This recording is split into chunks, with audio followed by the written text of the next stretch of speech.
మిక్కిలి ప్రేమించిన తండ్రి, ఘనమైన శ్రేష్టమైన పరిశుద్ధ నామమునకు వందనాలు. మరి ఒక మారు మీ పరిశుద్ధ సన్నిధిని దేవునితో ఒక ఘడియ అనే ఈ ఆధ్యాత్మిక సహవాసములో చేరి ఇంతవరకు మిమ్మల్ని స్తుతించి ప్రార్థించి ఆరాధించి ప్రతి మీ వాక్యమును ధ్యానించాలని ఆశపడుతున్నాను. నాయన, నా మాటలు నిష్ప్రయోజనము, మాట్లాడుతున్న నేను నిష్ప్రయోజకుని. అయా, సంఘమునకు ఆనాడు లవదికే సంఘముతో ఏ రీతిగా మీరు నిర్మోహమాటంగా మాట్లాడారు, ఈరోజు మాతో మీరు మీ స్పష్టమైనటువంటి స్వరమును వినిపింపచేసి మా స్థితిని జ్ఞాపకం చేస్తూ మాకు కావలసినటువంటి ఆత్మీయ పాఠముతో కూడిన హెచ్చరికలను దయచేసి ఈ వాక్యము చేత సంఘము గమ్మమును ఆధ్యాత్మికంగా బలపరచమని సమస్త మహిమ ఘనత ప్రభావం మీరు పొందమని యేసు నామమున ప్రార్థించి వేడుకొనుచున్నాను తండ్రి, ఆమేన్. దేవునికి మహిమ కలుగును గాక. దేవుని ప్రేమించి ఆయన పరిశుద్ధ సన్నిధిని చేరవచ్చును ప్రియ విశ్వాసులందరికీ మన ప్రభువును ప్రియరక్షకుడైన యేసుక్రీస్తు వారి పరిశుద్ధ నామములో శుభాలు తెలియజేస్తున్నాను. ప్రభునందు ప్రియులారా, దేవుని మహాకృపను బట్టి దేవునితో ఒక ఘడియ అనే ఈ ఆధ్యాత్మిక ధ్యాన కార్యక్రమంలో 9వ దినములోనికి నడిపించబడ్డాం. ఉపోద్ఘాతముగా ప్రభువు స్వరూప దర్శనంగా మొదటి 2 వర్తమానాలు మనం విన్నాం. ఇక మిగిలినటువంటి 6 వర్తమానాలు కూడా 7 సంఘాలను గురించినటువంటి వర్తమానాలు. ఇక ఈ 7 సంఘాలలో చివరిది అయినటువంటి లవొదికయ సంఘము గతంలో జ్ఞాపకం చేసినట్లుగా ఈ సంఘాలు సార్వత్రిక సంఘానికి సంకేతాలు. కేవలము సంఘాలు 7 మాత్రమే ఉన్నాయని చెప్పడం కాదు, కానీ ఈ 7 సంఘాలలో ఉన్నటువంటి మంచి చెడు లక్షణాలు నేడు సార్వత్రిక సంఘమైనటువంటి ప్రభు సంఘములో కూడా ఉన్నాయి. కనుక మనము ఈ సంఘాలలో వేటిని పోలి ఉన్నాం, ఎలాంటి జీవితాన్ని మనం జీవిస్తున్నాం, ఈ సత్యాన్ని గ్రహించడానికి ఒక్కొక్క సంఘము నుంచి కొన్ని ఆత్మీయ పాఠాలను మనము నేర్చుకుంటూ వచ్చాం. ఈరోజు 7 సంఘాలలో ఈ చివరి సంఘము ప్రస్తుత సార్వత్రిక సంఘానికి చాలా దగ్గర పోలికలు ఉన్నటువంటి సంఘము లవొదికయ సంఘం. ఏర్పాటు చేయబడినటువంటి వాక్య భాగాలు పరమగీతములు 5వ అధ్యాయం 2 నుంచి 7 వచనాలు, ప్రకటన గ్రంథము 3వ అధ్యాయం 14 నుంచి 22 వచనాలు.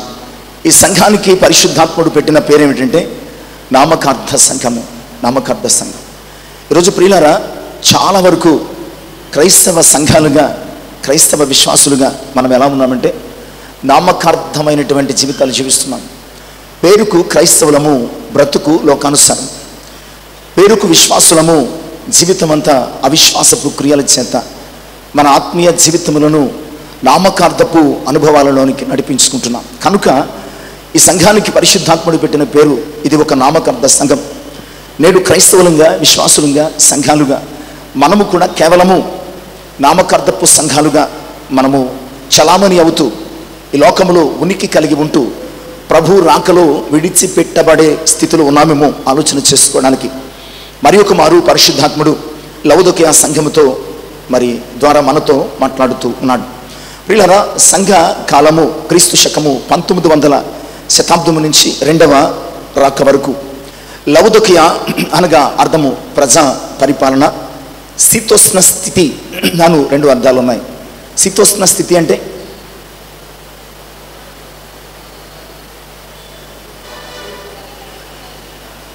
శీతలము అంటే, ఉష్ణము అంటే ఈ సంఘము కూడా ఎలా ఉందంటే అటు వెచ్చగా చల్లగా, అంటే నులివెచ్చని స్థితిలో ఈ సంఘం జీవిస్తుంది అని అర్థం. లవొదికయ సంఘం యొక్క లేదా పట్టణం యొక్క భౌతిక చరిత్ర ఇది ఫిలదెల్ఫియా, అలాగే ఆ ఫిలదెల్ఫియాకు ఆగ్నేయంగా 43 మైళ్ళ దూరంలో కనపడుతుంది. ఇది ప్రస్తుత కాలము శిథిలమైపోయినటువంటి పట్టణంగా ఉన్నది. క్రీస్తు పూర్వము 250వ సంవత్సరంలో సిరియా రాజు అయినటువంటి అంతియోకస్ తన భార్య అయినటువంటి లెవోడిస్ పేరు మీద ఈ పట్టణానికి మరి నిర్మించడము లేదా ఈ పట్టణానికి పేరు పెట్టడము, మరి తత్మూలముగా ఈ పట్టణానికి లవొదికయ అనే పేరు వచ్చింది. లవొదికయ ఆసియాలో ఉన్నటువంటి పుర్గియా జిల్లాకు ముఖ్య పట్టణమైనటువంటి సంఘంగా ఉన్నది.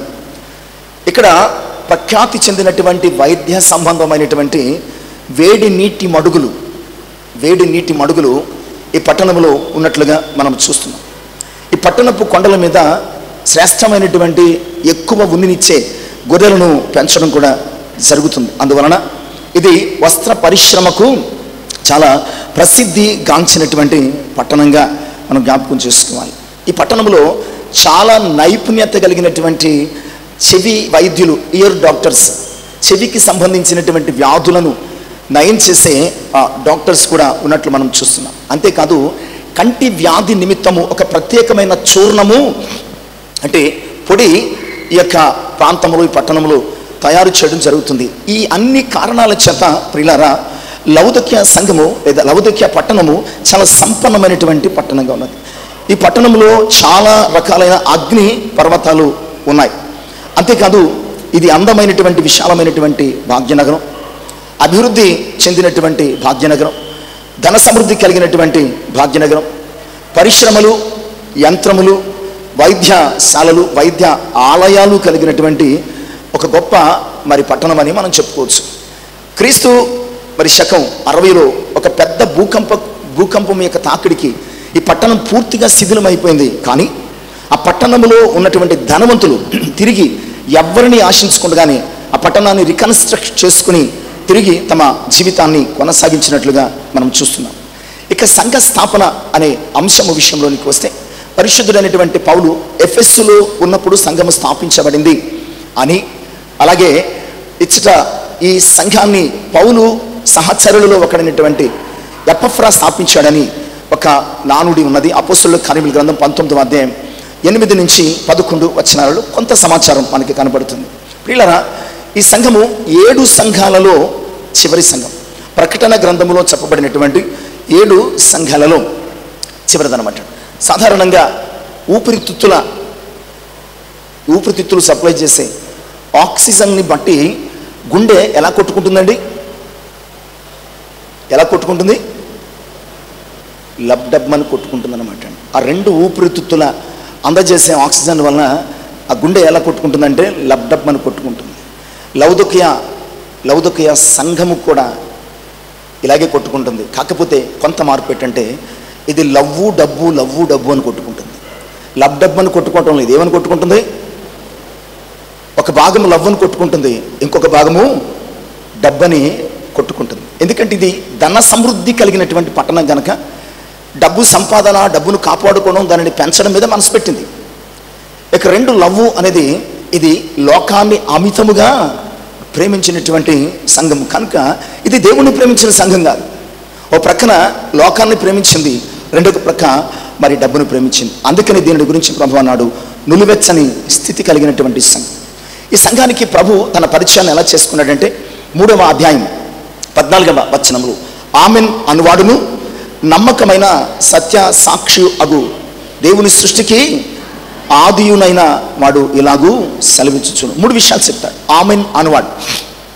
ఆమెన్ అంటే జరుగునుగాక, అలాగూ జరుగునుగాక.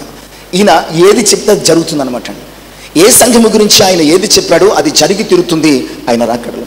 అలాగే ఆమెన్ అనువాడు లవొదికయ సంఘాన్ని గురించి ప్రభు చెప్పినవన్నీ కూడా జరిగి తీరుతాయి అని మనం జ్ఞాపకం చేసుకోవాలి. కేవలం లవొదికయ సంఘాన్ని గురించి మాత్రమే కాదు, లవొదికయ సంఘమును పోలి ఉన్నటువంటి మన గురించి కూడా ఆయన చెప్పినది అక్షరాల జరిగి తీరుతుంది. 2 సత్య సాక్షి అంటే ఆయన చూచినది ఉన్నది ఉన్నట్టు తెలియజేసేవాడు. ఆయన యందు అబద్ధము ఏమాత్రము లేదు. అబద్ధమాడుటకు ఆయన నరమాత్రుడు. అలాగే చూసినవి విన్నవి తప్పులు లేకుండా చెప్పేవాడు. ఒకవేళ మనం కొన్నిసార్లు వింటూ ఉన్నవి అప్పటికప్పుడు చెప్పొచ్చేమో, కానీ కొన్నాళ్ళు పోయిన తర్వాత ఏం చేస్తాం మనం? దాని గురించినటువంటి ఆ మాటలు మర్చిపోతూ ఉంటాం. ఒక మాస్టర్ ఒక 10 మంది విద్యార్థులను, అంటే ఈ యొక్క కమ్యూనికేషన్ ఎలా ఉంటుంది అనే దాని మీద ఒక 10 మంది విద్యార్థులను వరుసగా నుంచోబెట్టేటండి. ఫస్ట్ విద్యార్థికి ఒక మాట చెప్పాడు, నువ్వు 2వ విద్యార్థికి ఆ మాట చెవిలో పైకి వినిపించుకో. అలాగే చెప్పాడు. 2వ వాడు 3వ వానికి, 3వ వాడు 4వ వానికి, అలాగే 10 మందికి చెప్పేసరికి 10వ వాడి దగ్గరికి వెళ్ళి మాస్టర్ అడిగాడట ఏం చెప్పాడు అని. ఈయన చెప్పింది ఒకటి, 10వ వాడు చెప్పింది ఒక్కటిగా మారిపోయింది. కానీ ప్రభు అలాంటోడు కాదు. ఆయన అప్పుడేం చెప్పాడో ఇప్పుడు అదే చెప్తాడు. ఆయన ఎప్పుడు చెప్పేది సత్యమైనది. ఎందుకంటే ఆయన సత్యమును గురించి సాక్ష్యమిచ్చుటకు ఈ లోకంలోనికి వచ్చాడు. సత్యమును గురించి సాక్ష్యమిచ్చుటకు ఆయన ఈ లోకంలోనికి వచ్చాడు. ఇక మూడవదిగా ఆయన గురించి చెప్తున్నటువంటి మాట, దేవుని సృష్టికి ఆది అయి ఉన్నవాడు. యోహాను సువార్త 1వ అధ్యాయం 1 నుంచి 4 వచనాల భాగంలో, ఆదియందు వాక్యముండెను, ఆ వాక్యము దేవుని యొద్ద ఉండెను, ఆ వాక్యము దేవుడై ఉండెను అని చెబుతూ చక్కని మాట చెప్తాడు. సమస్తము ఆయన మూలముగా, ఆయన లేకుండా ఏది కలగలేదు అన్నటువంటి నిజమే ప్రియులారా. ఆయన దేవుని సృష్టికి ఆది. ఆయన లేకుండా ఏది కూడా సృష్టించబడలేదు. ఆయన లేకుండా ఏది కూడా ఈ లోకము నుంచి తీసుకుని వెళ్ళబడలేదు. ఇది ఈ 3 విషయాల ద్వారా లవోదికీయ సంఘానికి ఆయన తను పరిచయం చేసుకుంది. ఇక సంఘానికి గురించినటువంటి ఒక 7 ప్రాముఖ్యమైన సత్యాలు మనల్ని మనము ఈ వాక్య అంశాల సత్యములో మనము చూసుకోవడానికి, పరీక్షించుకోవడానికి నేడు మనం ఎలాగున్నాం, ఎలాంటి భ్రమలలో బ్రతుకుతున్నాం, సంఘముగా ఎలాంటి అపోహలు కలిగి జీవిస్తున్నాం, ఈ విషయాన్ని మనము ధ్యానం చేయడానికి సిద్ధపడదు. మొట్టమొదటిగా సంఘము పైన మోపబడిన నేరం. సంఘము పైన మోపబడిన నేరం 3వ అధ్యాయము 15వ వచనం. ఆ నేరము ఏమిటి అంటే, దయచేసి 15వ వచనం చదువుకుందాం. నీ క్రియలను నేను ఎరుగుదును, నీవు చల్లగానైనను వెచ్చగానైనను లేవు. నీవు చల్లగానైనను వెచ్చగానైనను ఉండినా. వీళ్ళరా, లవోదికీయ సంఘం ఎలా ఉందంటే, అయితే ఆడ లేకపోతే మగ అన్నట్టు లేదు, అటు ఇటు కానట్టుగా ఉన్నది. అంటే దేనికి పనికి రాని స్థితిలో ఉన్నదన్నమాట. ఆ సంఘాన్ని గురించి ఆయన అంటున్నాడు, నువ్వు వెచ్చగానైనను చల్లగానైనను లేవు. ఇది ప్రభు కొరకు మండుచున్న సంఘము కాదు. యోహానును చూచినప్పుడు ప్రభు ఏమన్నాడు తెలుసా? యోహానును చూచినప్పుడు, యోహాను అలా వెళ్ళిపోతుంటే ప్రభు అతను చూచి ఏమన్నాడు తెలుసా? మండుచు ప్రకాశించుచున్న దీపము అన్నాడు. ఈ సంఘము ప్రభు కొరకు మండుచున్న సంఘం కాదు, కానీ లోక ఆశలతో రగిలిపోతున్న సంఘం. ఈరోజు చాలాసార్లు ప్రియులారా, ప్రభు కొరకు మండాల్సిన మనము లోక ఆశలతో రగిలిపోతూ ప్రభువుకు ఆయాసకరమైనటువంటి స్థితిని మనం నామకార్థపు సంఘం అనమాట. చూడండి, ఫర్ ఎగ్జాంపుల్ చాలామంది క్రిస్మస్ టైంలో ఏం చేస్తారండి? క్రిస్మస్ వస్తుందంటే ఓ 4 రోజుల నుంచి ఏం చేస్తారు? మొత్తం శుభ్రంగా ఇంటికి పెయింట్స్ వేసేస్తారు, ఇళ్ళన్నీ సామాన్లు తోమేస్తారు, శుభ్రం చేసేస్తారు. ఇక మరి క్రిస్మస్ డిసెంబర్ మాసం వచ్చేసింది అనుకోండి, ఇక డెకరేషన్ చేసేస్తారు, అవి చేసేస్తారు, ఇవి చేసేస్తారు, అంగు ఆరుబట్టలు ఇలాగూ అలాగుండవు. కానీ హృదయాన్ని మాత్రం క్రీస్తు ప్రభుతో ఎంత మాత్రము అలంకరించారు. లవోదికీయ సంఘం అంతే. పైకి ఆర్భాటంగా ఉంది, పైకి క్రైస్తవ సంఘంగా, ధనిక సంఘంగా, పైకి చాలా ఉన్నతమైనటువంటి సంఘంగా సంఘాన్ని చూసినప్పుడు అబ్బో చాలా పెద్ద సంఘము, చాలా గొప్ప సంఘము, మరి చాలా ఘనతకెక్కిన సంఘము అని చూచేవారికి కనిపించింది. కానీ ప్రభువు హృదయ పరిశీలకుడు కదా, ప్రభు హృదయ పరిశీలకుడు కదా. ఆయన హృదయాన్ని చూచినప్పుడు పైకి అలంకరించబడిన సంఘమే, కానీ లోపల హృదయమంతా ప్రభువు లేకుండా లోకముతో నింపబడినటువంటి సంఘముగా ఈ సంఘం సాతాను గుప్పెట్లో ఉండి ఈ సంఘము జీవిస్తున్నది. పేరుకు క్రైస్తవులే కానీ క్రైస్తవేతరుల కంటే భయంకరంగా జీవిస్తూ క్రీస్తు లేని సంఘంగా మిగిలిపోయింది. అందుకని తిమోతికి రాసినటువంటి 2వ పత్రిక 3వ అధ్యాయం 5వ వచనంలో పౌలు భక్తుడు ఈ మాట తిమోతికి రాస్తూ ఉంటాడు. పైకి భక్తి గలవారుగానే ఉండి దాని శక్తిని పైకి భక్తిగా ఉన్నారటండి. పైకి సంఘముగా ఎలా కనపడుతుందట? భక్తి కలిగిన సంఘంగా ఉన్నారట, కానీ ప్రభు యొక్క శక్తిని ఆశించడం లేదట. వీరి యొక్క ఆలోచన అంతా కూడా ఎలా ఉన్నదంటే, నగల మీద, వస్త్రాల మీద, ఆర్భాటాల మీద, ఆస్తిపాస్తుల మీద, శరీర సంబంధమైనటువంటి ఆకర్షణల మీద మోజు పడుతూ లవోదికీయ సంఘం. ఈరోజు ప్రియులారా, చాలా సంఘాలు ఇలాగే ఉన్నాయి కదా. చాలా సంఘాలు ఎలా ఉన్నాయండి? సంఘానికి వస్తే మనం గొప్పోళ్ళమని ఒక గొప్ప వస్త్రధారణ, ఒంటి నిండా నగలు వేసుకొని మన ఆస్తిని చూపించుకోవడానికి, మన ఐశ్వర్యాన్ని చూపించుకోవడానికి, మన గొప్పతనాన్ని చూపించుకోవడానికి చాలామంది విగ్రహాల వలె మనము చర్చికి వెళ్తున్నామా, ఫంక్షన్కి వెళ్తున్నామా, చర్చికి వెళ్తున్నామా, లోక సంబంధమైన దానికి వెళుతున్నామా అని తెలియకుండా ప్రియులారా, నామకార్థపు క్రైస్తవుల వలె కేవలము పబ్లిసిటీ, ఆకర్షణ కోసం చాలామంది ప్రయత్నం చేస్తారు. లవోదికీయ సంఘం అంతే. లౌదోక్య సంఘము చూడడానికి మరి అందరూ చాలా రిచెస్ట్గా మరి చాలా పోష్గా కనబడుతున్నారు. కానీ ప్రియులారా, నిజానికి ఆత్మీయ స్థితిలో మాత్రం ఈ సంఘము దిగజారిపోయి ఉన్నట్టుగా జ్ఞాపకం చేస్తున్నాడు. కనుక సంఘాన్ని మీద ప్రభు నేరారోపణ, నువ్వు వెచ్చగాను లేవు చల్లగాను లేవు అనే మాటను, నువ్వు వెచ్చగా లేదా చల్లగా ఏదో రకంగా ఉంటే మేలు, కానీ ఇప్పుడు నీవు కీడు అనే అనుభవంలో ఉన్నావు అన్న సంగతిని దేవుని యొక్క వాక్యం ద్వారా జ్ఞాపకం చేస్తున్నాం. ప్రియులారా, అయితే ప్రభుతో ఉండు, లేదంటే లోకంతో ఉండు. కాస్త ప్రభుతో కాస్త లోకముతో అంటే మరి రెంటికి చెడిపోయినటువంటి పరిస్థితి. రెండు పడవల మీద కాలు ఎప్పటికీ ప్రమాదమే. ఒక కెరటం ఒక పడవను ఇటువైపు తీసుకెళ్తుంది, ఇంకో కెరటం ఇంకో పడవను ఇటువైపు తీసుకెళ్తుంది. నీ బతుకు ఏమవుతుందంటే మధ్యలో పడిపోతుంది. అయితే లోకస్తునిగా ఉండు, లేదంటే ప్రభు సంబంధి వలె విశ్వాసిగా జీవించాల్సిందిగా జ్ఞాపకం చేస్తున్నాం. ఇక సంఘము గురించినటువంటి రెండవ మాట 16వ వచనం. నువ్వు వెచ్చగానైనను చల్లగానైనను ఉండక నులివెచ్చగా ఉన్నావు గనుక నేను నిన్ను నా నోట నుంచి ఉమ్మవేయించాను. ఈ సంఘం ఎలా ఉందటండి? నువ్వు వెచ్చగా కానీ చల్లగా కానీ లేవు. ఎలా ఉన్నావు? నులివెచ్చగా ఉన్నావు కనుక నా నోట నుండి. నులివెచ్చని నీరు కడుపును డిస్టర్బ్ చేస్తుందండి. నులివెచ్చని నీరు కడుపును డిస్టర్బ్ చేస్తుంది. కొన్నిసార్లు అది వాంతులను కలుగ చేస్తూ ఉంటుంది. ప్రియులారా, ఇందాక చెప్పుకున్నాం కదా, కొన్ని వేడి నీటి సరస్సులు ఈ లౌదోక్య పట్టణంలో ఉన్నాయి.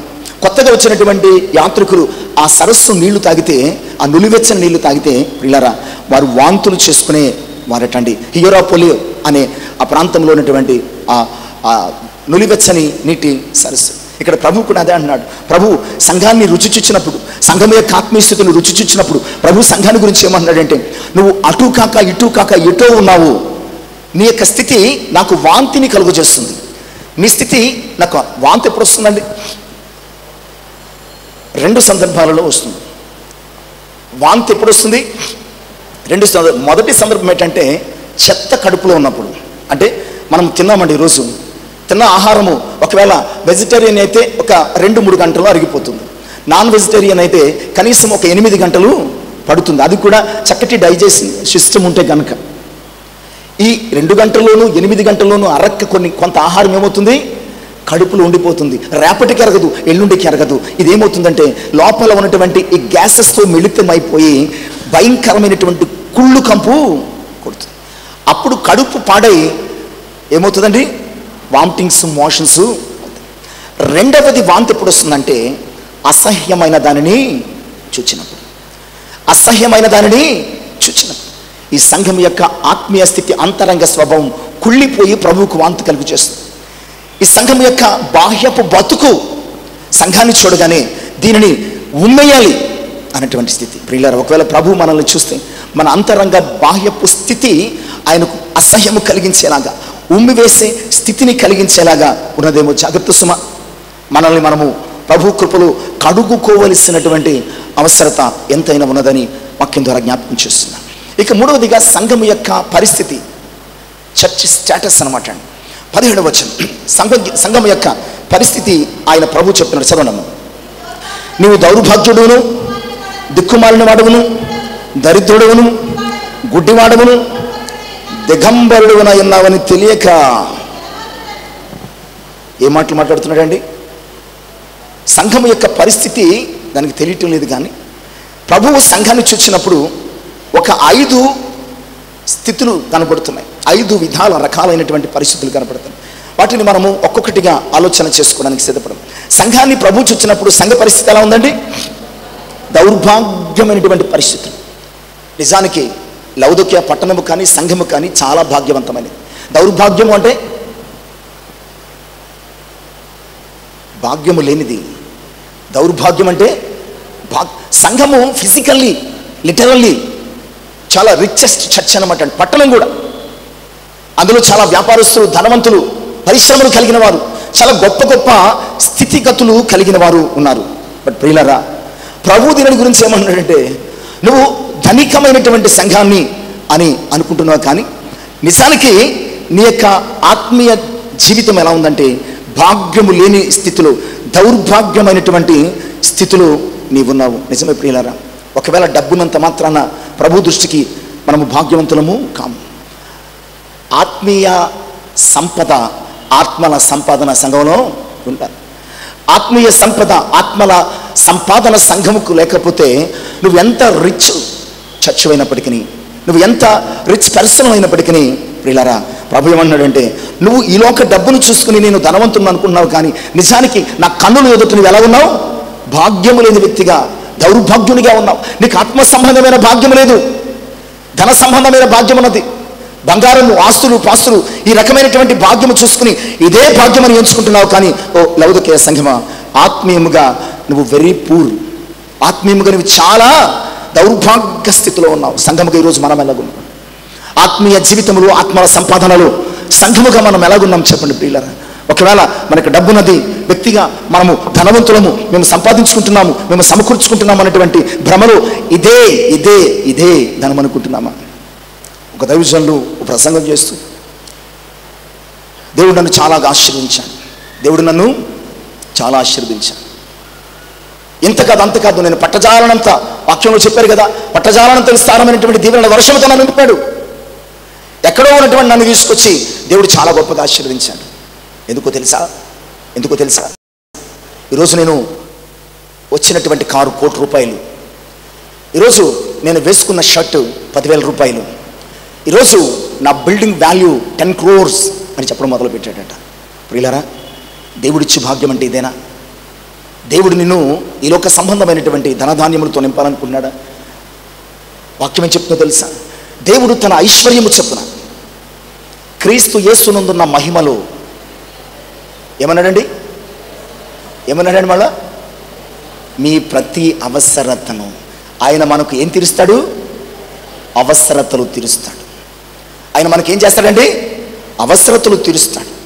అందుకనే యాకే కుమారుడైనటువంటి ఆగూరు 30వ చదవంసలు సామెతలకు, అయ్యా నన్ను ధనవంతుడుగా కానీ దరిద్రుడిగా కానీ ఉంచొద్దు. ధనవంతుడినైతే కళ్ళు నెత్తికెక్కి అంటానేమో. ఒకవేళ దరిద్రుడైతే నేను దొంగిలి నీ నామానికి అపకీర్తి తెస్తానేమో. కనుక నాకు చాలినంత మాత్రము దయచేయి. ఆత్మీయ సంఘము యొక్క, ఆత్మీయ విశ్వాస యొక్క లక్షణం ఏంటంటే చాలినంత చాలు. ఏనాటికిడు డబ్బైనా మరేదైనా ఏనాటికిడు. ఎందుకంటే మరి ధనము గురించి ఆలోచించేవారు కీడులో పడుదురని తిమోతికి రాస్తూ పౌలు భక్తుడు జ్ఞాపకం చేస్తాడు. కానీ ఈ సంఘం ఎలా ఉందంటే, నేను చాలా గొప్ప సంఘాన్ని అని అనుకుంటుంది, కానీ నిజానికి సంఘం ఏ సంఘం అండి? ఆర్థికంగా గొప్ప సంఘమే కావచ్చు, కానీ ఆత్మీయంగా, ఆత్మల సంపాదన విషయంలో ఇది చాలా పేద. ఒక్క ఆత్మను కూడా రక్షించని సంఘం. అంతెందుకు, తన ఆత్మను తానే రక్షించుకోలేనటువంటి. ఇక ఈ సంఘాన్ని గురించి రెండవ మాట అన్నాడు, నీవు దిక్కుమాలిన వాడవు. ఏమన్నాడండి సంఘాన్ని? దిక్కుమాలిన వారంటే ఏంటి? ఏది ఎక్కువ లేనివారా? దిక్కుమాలినోడు అని ఎవరిని అంటారు? తల్లిదండ్రి లేనోళ్ళని అంటారు. కానీ నిజానికి ప్రియులారా, దిక్కుమాలినోడు తల్లిదండ్రులు లేనివాడు కాదు, దేవుడు లేనోడు దిక్కుమాలినోడు. దేవుడు లేనోడు దిక్కుమాలినోడు. ఎందుకంటే దిక్కు లేని వారికి అంటాం కదా, ఈ లోకోక్తి ఏంటి? దిక్కు లేని వారికి దేవుడి దిక్కు. ఒకవేళ తల్లి తండ్రి లేకపోయినా బతుకుతామేమో, కానీ దేవుడు లేకపోతే మనం బతకలేము. తల్లిదండ్రులు లేకపోయినా బతుకుతామేమో, కానీ కనుక ఈ సంఘాన్ని గురించి మాట్లాడుతున్నాం. నాకు అందరూ ఉన్నారు అనుకుంటుంది ఈ సంఘము, బట్ ప్రభు అంటున్నాడు, నువ్వు దిక్కుమాలిన దానవు, దిక్కుమాలిన వాడవు, దిక్కుమాలిన సంఘానివి అంటున్నాడు. కారణం ఏంటంటే అందరూ ఉన్నారు, కానీ ఉండాల్సిన దేవుడు ఈ సంఘానికి లేడు. అందరూ ఉన్నారు, కానీ ఉండాల్సినటువంటి ప్రభు ఈ సంఘములో లేదు. దేవునిని కోల్పోయినటువంటి సంఘము కదా దిక్కుమాలింది. దేవుణ్ణి కోల్పోయిన మనిషి కదా దిక్కుమాలినోడు. ప్రియులారా గమనించండి, సంసోను తన బలము రహస్యము దెలీలాకు చెప్పినప్పుడు, తల తీసేసినప్పుడు, బలము పోయినప్పుడు, ప్రియులారా ఆ దాగోను దేవత గుడిలో పండగ నాడు అతనిని ఆ 2 స్తంభాల మధ్య కట్టినప్పుడు అతడు ప్రార్థించిన చివరికి ఏ చవచొచ్చాడు? బికాజ్ దేవుణ్ణి పోగొట్టుకున్నాడు. ప్రియులారా సంఘము కూడా దేవుణ్ణి కోల్పోయి, సంఘము కూడా దేవుణ్ణి లెక్క చేయకుండా, సంఘము కూడా ఈ లోక సంబంధమైనటువంటి మెప్పును, ధనమును, ఇతర సంగతులను కోరుకుని దేవుణ్ణి విడిచిపెట్టేసింది. ఇక నాకు అన్నీ ఉన్నాయి, దేవునితో పని ఏంటి అనుకుంది సంఘం. కనుక ఆ సంఘాన్ని గురించి ప్రభు చెప్తున్నాడు, నువ్వు దిక్కుమాలిన సంఘాన్ని. వీళ్ళారా, ఈరోజు మనం దిక్కుమాలిన వారిగా ఉండడానికి కాదు, ఆయన పరలోక రాజ్యాన్ని విడిచిపెట్టింది, మన కొరకు ప్రాణాలు పెట్టింది. మన దిక్కు తానై ఉండడానికి, మనము ఆయన దిక్కునకు మళ్ళుకోవడానికి మన కొరకు ఆయన తన ప్రాణాలు పెట్టాడు. ఇక సంఘాన్ని గురించి మూడవ మాట ఏమిటంటిది? దరిద్రుడవు. దరిద్రుడవు ఎవరిని తిడతాం? టీచర్స్ బాగా చెప్పండి. ఇప్పుడు టీచర్స్కి అంత తిట్టే అంత అవకాశం లేదులేండి. టీచర్స్నే తిట్టే స్టూడెంట్స్ వచ్చారు ఇప్పుడు. ఎవరిని తిడతాం? టైంకి స్కూల్కి రాడు, సరైన బట్టలు వేసుకోవడం, తలసరిగా దూకోవడం, చెప్పిన హోంవర్క్ చేయడు, పక్కనోడితో మాట్లాడుతూ ఉంటాడు. అని పిలిచి జుట్టు పట్టుకుని వంగడి తీసి ఒకటి బుద్ధి దరిద్రుడా అన్నాడు. అంటే ఏది చేయడు, ఏది రాదేడికి. అట్లీస్ట్ చర్చికి కూడా టైం, స్కూల్కి కూడా టైంకి రాడు. వీళ్ళారా, దరిద్రుడు నిజమే ప్రియ. అంటే ఏమీ చెయ్యనివాడు, ఏమీ రానివాడు, ఏ క్రమము లేనివాడు. ఈ సంఘం అనుకుంటుంది నాకు చాలా డబ్బుంది అని అనుకుంటుంది. ప్రియులారా, డబ్బు ఉంటే ఏంటి? ఈరోజు డబ్బున్న వాళ్ళు ఎంతమంది సకాలానికి భోజనం చేస్తున్నారు చెప్పండి? ఇది దరిద్రత కదా? డబ్బున్న వాళ్ళు ఎంతమంది సకాలానికి భోజనం చేస్తున్నారు చెప్పండి? ఇది దరిద్రత కదా? ఆస్తులుండి ఎంతమంది మనశ్శాంతిగా ఉంటున్నారు చెప్పండి? ఇది దరిద్రత కదా? ఆస్తిపాస్తులుండి ఎంతమంది మనశ్శాంతిగా ఉంటున్నారు ప్రియులారా? సమయానికి ఆహారం తినకపోవడం దరిద్రతే. అన్నీ ఉండి మనశ్శాంతి లేకపోవడం దరిద్రతే ప్రియులారా. కంటి నిండా నిద్ర పోకపోవడం కూడా దరిద్రతే ప్రియులారా. ఈ సంఘము పరిస్థితి అలాగే. అన్నీ ఉన్నాయనుకుంటుంది కానీ ప్రియులారా, ప్రభుతో ఆత్మీయ సహవాసపు విందు దీనికి లేదు. అన్నీ ఉన్నాయనుకుంటుంది కానీ మనసులో ప్రభు ఇచ్చిన శాంతి లేదు. అన్నీ ఉన్నాయనుకుంటుంది కానీ ప్రియులారా, ఇది ఆధ్యాత్మికంగా నిద్రపోతుంది తప్ప మెలకువలేని సంఘం. అందుకని అంటున్నాడు, ఓ దరిద్రపు సంఘమా, ఓ దరిద్రపు సంఘం. ఒకవేళ మనం కూడా అదే స్థితిలో ఉన్నామేమో, అన్నీ ఉన్నాయనుకుని ప్రభువులో ఏది లేకుండా బతకడం నిజమైనటువంటి దరిద్రం. ఇక నాలుగవ అంశం ఏం చెప్తున్నాడండి? సంఘం యొక్క పరిస్థితిలో ధ్యానం చేస్తున్నాం. ఇవన్నీ సంఘం యొక్క పరిస్థితుల్లో అంటున్నాడు. ఏమన్నాడండి? నీవు దౌర్భాగ్యుడవు, దిక్కుమాలిన వాడవు, దరిద్రుడవు. ఇక నాలుగోది ఏమన్నాడండి? గుడ్డివాడవు. సంఘానికి భౌతిక నేత్రాలు ఉన్నాయి కానీ ఆత్మీయ నేత్రాలు మూసుకుపోయాయి. కారణం ఏంటో తెలుసా? మించిన ఐశ్వర్యము చేత కళ్ళు మూసుకుపోయి ఈ సంఘము ప్రవర్తిస్తుంది. కొరింథీ 2వ పత్రిక 4:4 అంటాడు. కొరింథీయులకు రాసిన 2వ పత్రిక 4వ అధ్యాయం 4వ వచనంలో ఆయన అంటాడు కదా, ఈ యుగ సంబంధమైన దేవత అవిశ్వాసులైనటువంటి వారి మనోనేత్రములకు క్రీస్తు మహిమను చూడకుండా అన్నట్టండి, ఆయన ప్రేమను చూడకుండా ఈ యుగ సంబంధమైన దేవత అవిశ్వాసులైనటువంటి వారి మనోనేత్రములకు గుడ్డితనం. ఈ సంఘానికి లోకాన్ని చూస్తుంది కానీ ప్రియులారా ప్రభువును చూడలేకపోతుంది. లోక సంబంధమైన ఆకర్షణలు చూస్తుంది కానీ పరలోకపు ప్రేమను చూడలేకపోతుంది. ప్రభు యొక్క పాద దర్శనము లేని సంఘము ప్రభు యొక్క స్వరూప దర్శనాన్ని పోగొట్టుకున్న సంఘం. అందుకని ఈ సంఘాన్ని గురించి అంటున్నాను, ఓ గుడ్డి సంఘమా, ఈ లోక సంబంధమైన సంగతులను ఎప్పుడు చూస్తావు? ఆత్మ సంబంధమైన సంగతులను ఎప్పుడు చూస్తావు? ఈ లోక సంబంధమైనటువంటి ఆకర్షణలని చూస్తావా? పరలోకపు ప్రేమను నీవు ఎప్పుడు చూస్తావు? ప్రభు ప్రేమను, తండ్రి ప్రేమను నువ్వు ఎప్పుడు చూస్తావు? ఓ గుడ్డి సంఘమా. నిజమే ప్రియులారా, ఈరోజు మనలో చాలా మంది గుడ్డోళ్ళుగా బతుకుతున్నాను. తండ్రి ప్రేమను చూడలేకపోతున్నాం, పరలోకపు ప్రేమను చూడలేకపోతున్నాం. ఈ లోకాన్ని ప్రేమించి మనం ప్రభువుకు దూరం అయిపోతున్నాం. ఇక ఫైనల్గా సంఘం యొక్క పరిస్థితి గురించి ఆయన మాట్లాడుతూ 5వ అంశముగా అంటున్నాడండి. ఏమిటండి? నీవు దిగంబరుడవు. దిగంబరుడు అంటే మనల్ని మనమే చూసుకోలేనటువంటి అసహ్యమైన స్థితి, మనల్ని మనమే చూసుకోలేనటువంటి జుగుప్సాకరమైనటువంటి స్థితి, దిగంబరత్వము. సంఘం ఎలా ఉందండి? భౌతికంగా ఈ పట్టణము వస్త్ర పరిశ్రమలకు ప్రసిద్ధి, బట్ ఆత్మీయముగా ఇది దిగంబర స్థితిలో, చూడలేని స్థితిలో, తను తాను చూసుకోలేనటువంటి అసహ్యకరమైన జుగుప్సాకరమైనటువంటి స్థితిలో ఉంది. ఎగ్జాంపుల్ 3వ అధ్యాయం 7వ వచనం ఆదికాండం. ఎగ్జాంపుల్ 3వ అధ్యాయము 7వ వచనము ఆదికాండం. ప్రకటన నుంచి ఆదికాండానికి వెళ్ళడానికి కొంచెం టైం పడుతుందేమో. అప్పుడు వారిద్దరి కన్నులు తెరవబడును, తాము దిగంబరులమని తెలుసుకొని, దిగంబరులమని తెలుసుకుని ఎందుకు అంజూరు పాకులు కుట్టుకున్నారు? ఎవరున్నారు అక్కడ? ఎవరున్నారు? ఎవరున్నారండి అంటే కూడా చెప్పలేని ఆదాము అవ్వ అంటే ఎవరు? భార్యాభర్తలు ఉన్నారు. వారి దౌర్భాగ్యమైనటువంటి దిగంబర దేహాలను వాళ్ళే చూసుకోలేక ఆకులు అడ్డు పెట్టుకున్నారు. ఇది దిగంబరత్వం యొక్క నీచమైనటువంటి స్థితి. ఒకరి దేహాలు ఒకరు చూసుకోలేక, తమ దేహాలు తాము చూసుకోలేక, అది అసహ్యకరమైన స్థితి అని తెలిసి, జుగుప్సాకరమైనటువంటి స్థితి అని తెలిసి వారు అంజూరు పాకులు అడ్డు పెట్టుకున్నారు. సంఘము కూడా అలాగే ఉన్నది. దిగంబరమైనటువంటి సంఘముగా ఉన్నది. ప్రియులారా, మనము 3వ అంశాన్ని, సంఘము యొక్క పరిస్థితి, ఈ 5 మాటల ద్వారా చూసి, ఇక 4వ అంశం సంఘము యొక్క భ్రమ, ఇల్యూజినేషన్. అంతే కదండి.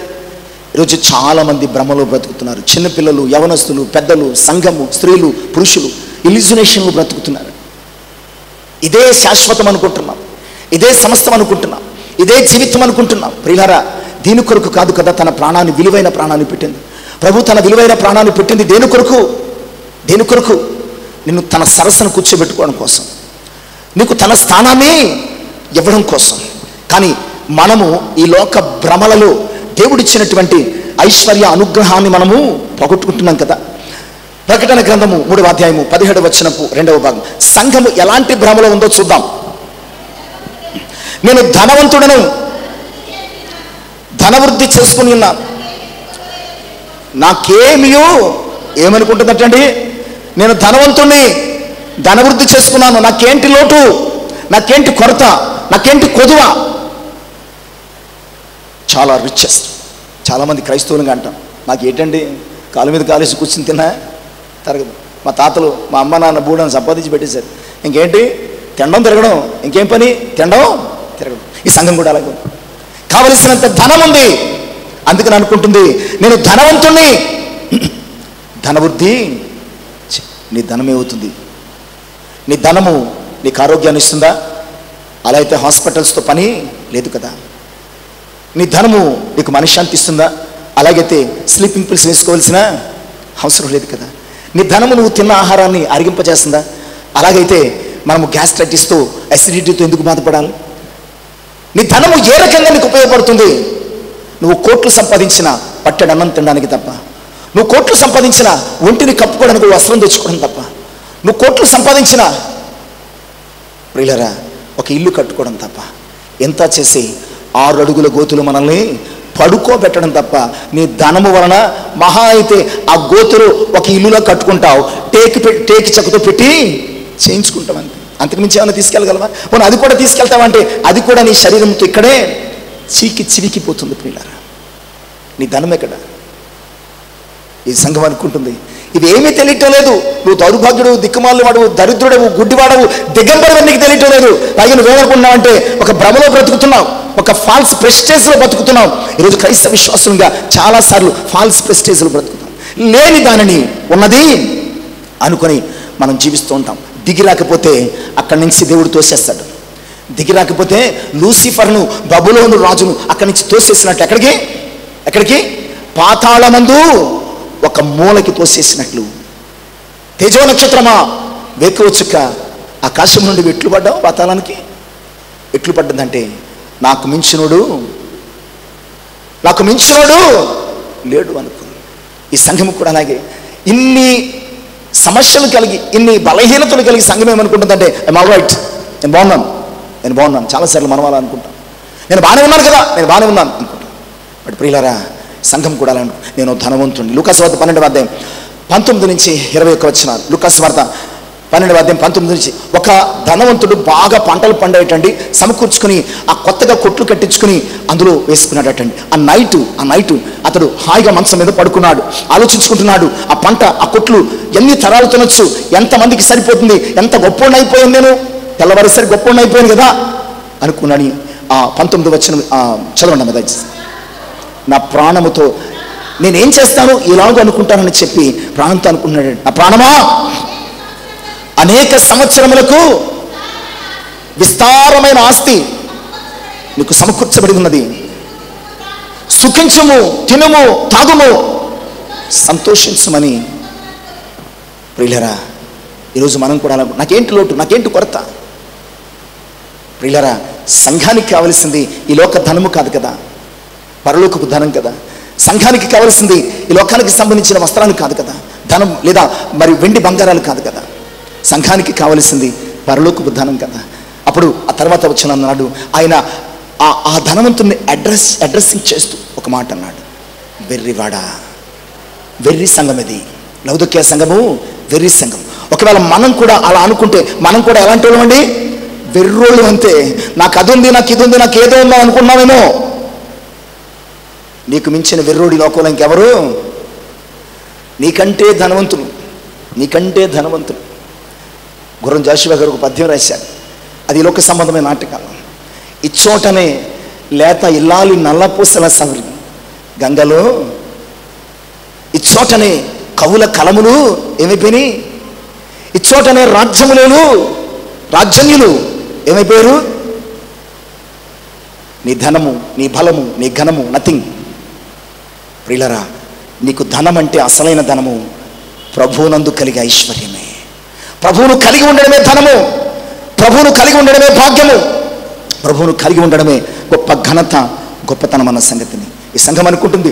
భ్రమలో బ్రతుకుతుంది, ధనవంతుడు కదా నాకేంటి అనుకుంటుంది. కానీ ప్రభు అన్నాడు, నీ ధనము, ఓ వెర్రివాడా, ఈ రాత్రి నీ ప్రాణాన్ని అడుగుతున్నాను. పరలోకం వెళ్తావా, నరకానికి వెళ్తావా? ఈ ధనవంతుడు ఎక్కడికి వెళ్తాడు? ఈ రాత్రి నీ ప్రాణాన్ని అడుగుతున్నాను. పరలోకానికి వెళ్తాడా, నరకానికి వెళ్తాడా? రెండవ ధనవంతుడు ఉంటున్నాడు. 16వ అధ్యాయంలో చదవవలసిన లూకాసు వార్త 16లో రెండవ ధనవంతుడు ఉంటాడు. వాడు సన్నపు నార బట్టలు కట్టుకుని చక్కటి వస్త్రాలు వేసుకుని, ప్రియులారా ఉదారంగా వస్త్రాలు వేసుకుని ఒకరోజు చనిపోయాడు. ఎక్కడికి వెళ్ళాడు? పరలోకం కంటే గొప్ప భవనాన్ని కట్టుకుని బతికాడు. కానీ ఎక్కడికి వెళ్ళాడు? చివరికి నరకములోనికి వెళ్ళిపోయాడు. నరకములోనికి వెళ్ళిపోయాడు ప్రియులారా. అందుకని మత్తయి 19:23-24 ధనవంతుడు పరలోక రాజ్యమును అంటే కేవలము డబ్బు అనేది కాదు. నీకుందనుకో, అది ఇచ్చిన దేవుణ్ణి కనపరచు. అది నీకున్న దాన్ని బట్టి దేవుణ్ణి మరిచిపోయే స్థితి లౌదోకియ సంఘం స్థితి. అందుకని మాటలు చెప్తున్నాడు. ధనవంతుడు పరలోక రాజ్యములో ప్రవేశించట కంటే సూది బెజ్జములో గొప్ప పౌలు అంటాడండి. రోమపత్రిక 7:24 రోమపత్రిక 7:24 గొప్ప ఖ్యాతిగాంచిన పౌలు అంటాడు, అయ్యో నేనెంత దౌర్భాగ్యుడను, ఇట్టి మరణమునకు లోనగు నా శరీరము నుండి నన్ను ఎవ్వడు విడిపిస్తాడు? నీ ధనము విడిపిస్తుందా? మన ప్రభు అయినా యేసుక్రీస్తు ద్వారా. నీ ధనము విడిపిస్తుందా? నీ బలము విడిపిస్తుందా? నీ జ్ఞానం విడిపిస్తుందా? నువ్వు కలిగి ఉన్నావు ఈ సంబంధమైన మరి ఏదైనా విడిపిస్తుందా? ప్రియ సంఘమా, ఒకవేళ లౌదోకియ సంఘం వలె మనము కూడా లేనిపోని భ్రమలో ఉన్నామేమో. లౌదోకియ సంఘం వలె నాకేంటి నాకేంటి నాకేంటి అని ఒకవేళ భ్రమల్లో ఉన్నామేమో. అక్కడి నుంచి ప్రభు తోసేస్తే ఎక్కడ పడతాం మనకి తెలియదు. నీకున్న దానిని గట్టిగా పట్టుకో. దేవుడు నీకు ఇచ్చిన కృపను గట్టిగా పట్టుకో. దేవుడు నీకు ఇచ్చిన ఆశీర్వాదాన్ని గట్టిగా పట్టుకో. దేవుడు నీకు ఇచ్చిన ఆధిక్యతను గట్టిగా పట్టుకో. నాకేంటి నాకేంటి నాకేంటి ప్రియులారా, నీకేమీ లేకుండా నేలను నాకించగలిగిన శక్తిమంతుడు ప్రభు. కనుక నేను ధనవంతుణ్ణి అని భ్రమలో బ్రతుకుతుంది. ప్రియులారా, సంఘానికి బుద్ధి. ఇక 5వ విషయం, ప్రభు ఎలాంటి భ్రమలలో బ్రతుకుతున్నటువంటి సంఘానికి బుద్ధి చెప్పడం ప్రారంభించాడు. అదేమిటంటే 18వ వచనం, నీవు ధనవృద్ధి చేసుకున్నట్లు అగ్నిలో పుటము వేయబడిన బంగారము నీ దిశముల సిగ్గు కనపడుకున్నట్లు ధరించుకున్నట్టుకు తెల్లని వస్త్రములను నీకు దృష్టి కలుగునట్లు నీ కనులకు కాటుకను నా యొద్ద కొనుమని ఆయన అన్నాడు. 3 ఆఫర్స్ ఇస్తున్నాడు. ఓ లౌదోకియ సంఘమా, నీ బతుకంటూ నాకు తెలుసు. ఓ లౌదోకియ సంఘమా, నీ బతుకంటూ తెలుసు. అవసరంగా ఓవరాక్షన్ చేయకు. నా దగ్గరికి రా, కొనుక్కో కొనుక్కో, నా దగ్గరికి రా, కొనుక్కో.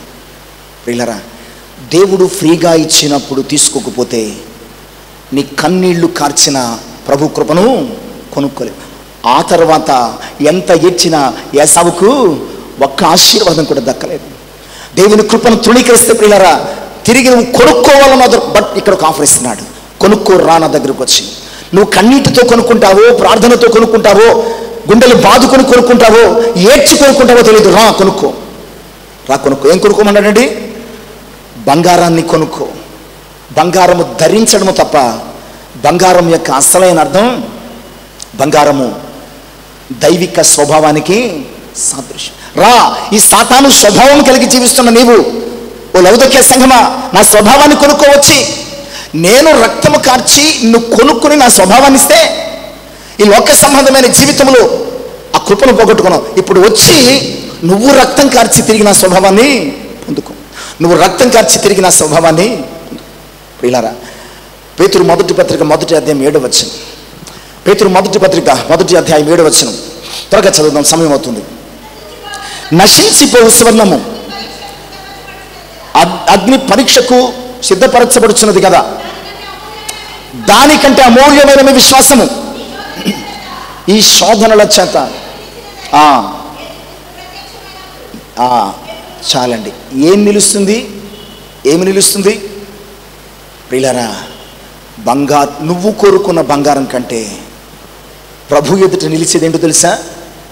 బంగారాన్ని మించిన విశ్వాసం. రా, విశ్వాసాన్ని కొనుక్కున్న దగ్గరకు వచ్చి, విశ్వాసాన్ని కొనుక్కో నా దగ్గరకు వచ్చి. ప్రియ సంగమా, ఈరోజు నువ్వు ఎలా ఉన్నావు? అన్నీ కోల్పోయి దిక్కుమాలిన స్థితిలో మనం ఉన్నామేమో. ఆయన యొద్దకు వచ్చి తిరిగి కన్నీటిని వెచ్చించి ఆయన దగ్గర ఆయన స్వరూపాన్ని, విశ్వాసాన్ని మనము కొనుక్కోవలసిన అవసరం. ఇక రెండు, ఏం కొనుక్కోమంటాడండి? దా, నీ దేశములా కనపడకుండానట్లు ధరించుకొనుటకు తెల్లని వస్త్రం. ఇందాక చెప్పుకున్నాం, ఇది భౌతికంగా వస్త్ర పరిశ్రమలు కలిగింది. చాలా గొప్ప గొప్ప ఖరీదైనటువంటి వస్త్రాలు ప్రియులారా ఈ పట్టణంలో నేయబడతాయి. అంతేకాదు ప్రియులారా, ఆ యొక్క పట్టణంలో వారు గొప్ప గొప్ప వాటిని ధరించే గొప్ప స్థితి కలిగిన వారుగా కూడా ఉన్నారు. బట్ ఆత్మీయంగా ఈ సంఘము దిగంబరంగా ఉంది కనుక అన్నాడు, రా, వచ్చి వస్త్రాలు కొనుక్కో, వచ్చి వస్త్రాలు కొనుక్కో. ప్రియులారా, ఈరోజు నీ స్థితి, నా స్థితి ఎలా ఉందో ఆలోచించు. ఇంకా ఆత్మీయంగా దిగంబర స్థితిలో ఉన్నామా? యెషయా గ్రంథము 61:10లో, నీతి అను పైబట్ట రక్షణ వస్త్రము ఆయన నాకు శృంగారమైనటువంటి పెండ్లిపాగా ధరించిన పెండ్లి కుమారుని వలె. ఆయన మనకి ఏం ధరింపజేశాడండి? ఆయన వలె తీర్చిదిద్దాడు మనం. నీతి అను పైబట్ట రక్షణ వస్త్రాన్ని ఆయన మనకు ధరింపజేస్తే, ఒకవేళ వస్త్రాన్ని పోగొట్టుకున్నామా? ఈ సంఘాన్ని గురించి ఒక్క మాటలో చెప్పాలంటే ప్రియులారా, యెరూషలేము నుంచి యెరికోకు దిగిపోయింది ఈ సంఘం. ఎక్కడి నుంచి వెళ్ళిపోయిందండి? యెరూషలేము నుంచి యెరికోకు వెళ్ళిపోయింది. కనుక ఈ సంఘం ఎలా ఉందంటే దిగంబర సంఘంగా ఉన్నది. ఆయన ఇచ్చిన రక్షణ వస్త్రాన్ని మనము పోగొట్టుకుంటున్నామేమో. జాగ్రత్త సుమ, మనము కాపాడుకోవడానికి సిద్ధపడాలి. ఇక మూడవది, ఏం కొనుక్కోమన్నాడు? నీకు దృష్టి కలుగునట్లు నా యొద్ద కాటుకను. ఇందాక చెప్పుకున్నాం కదా మనం, ఇందాకేం చెప్పుకున్నాం మనం? లవొదికయ సంఘములో కంటి జబ్బులకు చాలా శ్రేష్టమైన ఒక చూర్ణం తయారు చేసేవారటండి. నేత్ర వైద్యులు కూడా, ఐ డాక్టర్స్ కూడా అక్కడ ఉన్నారు. బట్ ఈ సంఘం ఎలా ఉంది? ఇంత నిపుణత కలిగిన వైద్యులు లేదా మందులు ఉన్నప్పటికీ ఈ సంఘము ఒక గుడ్డి సంఘంగా ఉంది. కనుక నువ్వు చూసినట్లు, నీకు దృష్టి కలిగినట్లు రా, వచ్చిన దగ్గర కాటుక కొను. ప్రియులారా, కన్నులను తెరిచే కాటుక ఏంటో తెలుసా? 118:18. కన్నులను తెరిచే 119:18 అండి. కన్నులను తెరిచే కాటుక ఏంటో తెలుసా? 119:18. నేను నీ ధర్మశాస్త్రమునందు ఆశ్చర్యమైన సంగతులను చూచినట్లు నీ కన్నులు తెరిచేది దేవుని వాక్యం. నీ కన్నులు తెరిచేది దేవుని వాక్యం. వినబడినప్పుడు నువ్వు వినలేదు లవొదికయ సంఘమా. ఇప్పుడు వచ్చి డబ్బు వెచ్చించిన వాక్యము దొరకని కాలంలో మనము ఉన్నాం. రా, వచ్చి కొనుక్కో, నా దగ్గరకు వచ్చి కొనుక్కో. ఎందుకంటే ప్రియులారా, ఇది లోకాన్ని ప్రేమించిన సంఘం. ముందే చెప్పుకోను, యోహాను మొదటి పత్రిక 2వ అధ్యాయం 15-16 వచనాల ప్రకారం, మీరు లోకమునైనను లోకములో ఉన్నవాటైనను ప్రేమింపకుడి. లోకములో ఉన్నదంతయు శరీరాశ, నేత్రాశ, జీవపు డంబం. లోకాన్ని చూచిన కన్నులు ప్రభువును చూడలేకపోయినాయి, గుడ్డిదైపోయింది. కనుక రా, నన్ను ప్రేమించు, నా వైపు చూడు, నేను నీకు కన్నులను అనుగ్రహిస్తాను. 6వ అంశముగా హెచ్చరిక 19వ వచనం. నేను ప్రేమించిన వారందరినీ గద్దించి, దేవుడు ఎంత గొప్పడండి, దేవుడు ఎంత గొప్పడు. ఇంత భయంకరమైన దుస్థితిలో ఉన్న సంఘానికి ఒక ఆప్షన్ ఇస్తున్నాడు. ఇంత చెడిపోయినా, ఇంత పడిపోయినా, ఇంత దౌర్భాగ్యమైన దిక్కుమాలిన దిగంబర గుడ్డితనంలో ఉన్నప్పటికీ ప్రభు కృప కలిగిన వాడు కనుక సంఘానికి ఒక ఆఫర్ ఇస్తున్నాడు. ఇదిగో నేను ప్రేమించే వారందరినీ, సంఘాన్ని ప్రేమిస్తున్నాడు కనుక చెప్తున్నాడు ఆయన, నేను ప్రేమించే వారందరినీ శిక్షించి గద్దించుచున్నాను కనుక. హెచ్చరిక ఏంటో తెలుసా? హెచ్చరిక ఏంటో తెలుసా? ఏంటి? ఆసక్తి కలిగి, నీవు ఈ లోక సంబంధమైన విషయాల మీద ఆసక్తి కలిగి ఉన్నావు ఇంతవరకు, కానీ ఇప్పుడు మారు మనస్సు పొందడం విషయంలో ఆసక్తి కలిగి ఉన్నావు. మార్పు లేని నీ జీవితం లోకాన్ని ఆశించి భ్రష్టమైపోయింది. నీకు ఒక ఆఫర్ ఇస్తున్నాను, నీకు ఒక ఆప్షన్ ఇస్తున్నాను, రా, నువ్వు వచ్చి మారు మనస్సు పొందు. ప్రియులారా, అవకాశం ఒకసారి వస్తుంది. జక్కయ్యకు ఒకే ఒక్కసారి అవకాశం వచ్చింది. జక్కయ్య త్వరగా దిగిరా. ఈ సంఘాన్ని కూడా ఏమన్నాడు? రా, మారు మనస్సు పొందు. జక్కయ్యను కూడా ప్రభు పిలిచాడు. జక్కయ్య రా, త్వరగా దిగిరా, నేడు నేను నీ ఇంట ఉండవలసి ఉన్నది. జక్కయ్య త్వరగా దిగి వచ్చి ప్రభుని ఇంట చేర్చుకున్నాడు. ప్రియులారా, 8వ వచనం, అతడు లేచి, ఇదిగో నా ఆశీర్వ సగము పేదలకు ఇచ్చేస్తున్నాను. ఇక మీదట నేను ఎవరి వద్దనైనా అన్యాయముగా తీసుకుంటే దానికి 4 రెట్లు చెల్లిస్తాను. అప్పుడు 9వ వచనంలో ప్రభు అన్నాడు, ఇతడు అబ్రహాము కుమారుడే. ఇది కదా మారు మనస్సు అంటే. లౌకిక సంఘానికి ఇలాంటి మారు మనస్సు కరువైపోయింది. అందుకని అంటున్నాడు, ఇప్పటికైనా జక్కయ్య వలె ఆసక్తి కలిగి మారు మనస్సు పొందు. తండ్రి ప్రేమ ఇది, తండ్రి ప్రేమ. ఆ తండ్రి ప్రేమ ఈరోజు నిన్ను నన్ను కూడా త్వరపెడుతుంది. ఆసక్తి కలిగి మారు మనస్సు పొందామా, లేదంటే నవ్వులు పొందుతామా? 7వ వచనం, 7వ అంశం, 20వ వచనం, ఇదిగో నేను తలుపు నద్ద నిలుచుడు తట్టుచున్నాను, ఎవడైనా నా స్వరం విని తలుపు తీసిన ఎడల నేను అతని ఎదుకు వచ్చి అతనితో నేను నాతో అతడును వాగ్దానం చేస్తున్నాను. ఇదిగో తలుపు నద్ద నుండి తలుపు కొడుతున్నాను. ఈరోజు లౌకిక సంఘంతో మాత్రమే కాదు, నీకు నాకు కూడా ఓ 50, 40, 30, 20, 10, 15 కనీసం ఒక సంవత్సరం నుంచి అని నేను కొడుతున్నాడు. ఆయన తలుపు నద్ద నుండి తలుపు కొడుతున్నాడు. ఇందాక పాడుకున్నాం కదా, ఎంతసేపు ఏడ్పింతురతని. ఆయన తలుపు తడుతుంటే ఇంకా ఎంతసేపు ఆయనను మనం అవిధేయత చేత ఏడ్పిస్తాం. వాగ్దానం చేస్తాడు మళ్ళా, ఇదిగో ఇప్పటికే నేను తలుపు తడుతున్నాను, రాకడ సమీపమైంది. నువ్వు తలుపు తీస్తే అతడితో నేను, నాతో అతడు కలిసి భోజనము. హెబ్రీ 2:1. ఇంత గొప్ప రక్షణను నిర్లక్ష్యం చేస్తే మీరు ఎలాగూ తప్పించుకోదు. మనం చదువుకున్న మొదటి భాగం పరమగీతాలు 5వ అధ్యాయం 4 నుంచి 7 వచనాల భాగంలో, నా ప్రియుడు తలుపు తట్టుచు ఉన్నాడు, నేను కాలు కడుక్కున్నాను, వస్త్రాలు తీసేసుకున్నాను, నేను ఎలా వెళతాను? అతడు పిలుస్తున్నప్పుడు, అతని చేతుల నుంచి గడియల మీద జటామాంసి శ్రవిస్తున్నప్పుడు, నా ప్రియుని ఎడల నేను జాలికొని తలుపు తీయదుననుకుని లేచినంతలో నా ప్రియుడు వెళ్ళిపోయాడు. నేనేం చేస్తాను? వెతికాను, తిరిగాను, పట్టణంలో కావలి వారు నన్ను కొట్టారు, గాయపరిచారు.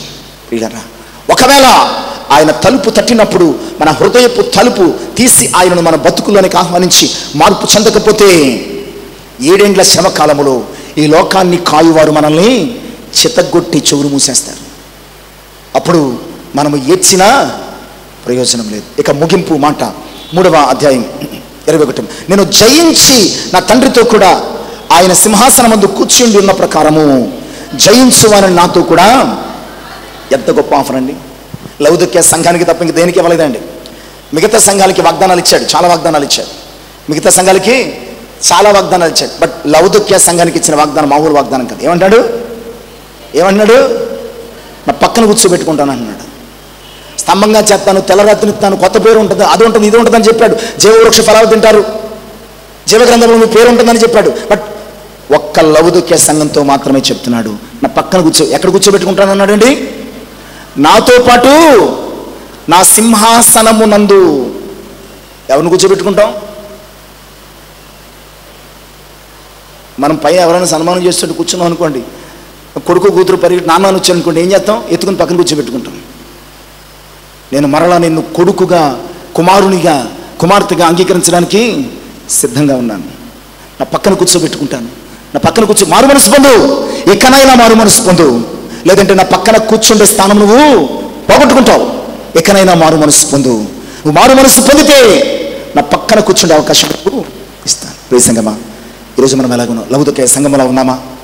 ప్రభు యొక్క పిలుపును, హెచ్చరికను, గద్దింపును విని లోబడి ఆసక్తి కలిగి మారు మనస్సు పొంది ప్రభు శక్తితో ఆయన రాక పర్యంతము ఈ లోకములో ప్రభు కొరకు శ్రమపడే సంఘముగా, ప్రభు కొరకు జీవించే సంఘముగా, ప్రభుతో ఎత్తబడే సంఘముగా రూపాంతరము చెందడానికి ఈ మాటలను మన హృదయంలో మరి గైకొందాం, మన జీవితంలో అనుసరిద్దాం. అట్టి కృప పరిశుద్ధాత్మను దయచేయను గాక. ఆమె తల నుంచి ప్రార్థన చేసుకుని పరిశుద్ధ వందనములు గొప్ప దేవ స్తోత్రాలు. ఇంతవరకు మాతో మాట్లాడు. నిజమైన ఆయన లవదుక్య సంఘం, నిలువెచ్చని సంఘం, దౌర్భాగ్యం, దిక్కుమాలిన, దిగంబర, అయా ఇదిగో ప్రభా మరి దరిద్రమైనటువంటి గుడ్డి సంఘం అని చెప్పారయ్యా. ఇది గ్రహించగా నాకు అన్నీ ఉన్నాయనుకుంటుంది ప్రభా. మీరు చెప్తున్నారు నీకేమీ లేదు. ఇప్పుడైనా ఆసక్తి కలిగి మారు మనసు పొందితే నేను నీకున్నాను, నా పక్కన కూర్చోబెట్టుకుంటానని చెప్తున్నారయ్యా. మారు మనసు పొందాల్సిన సమయంలో మేము మారు మనసు పొందడానికి, మీ సరసన కూర్చోడానికి సహాయం చేయండి. విన్న వాక్యం మాలో మార్పును కలుగు చేయి అయా. ఇదిగో ప్రభా కృపలు ఫలింపచేయమని సమస్త మహిమ ఘనత ప్రభావం మీరు పొందమని యేసు నామమున ప్రార్థించి వేడుకొనుచున్నాను తండ్రి. దేవునికి మహిమ కలుగును గాక.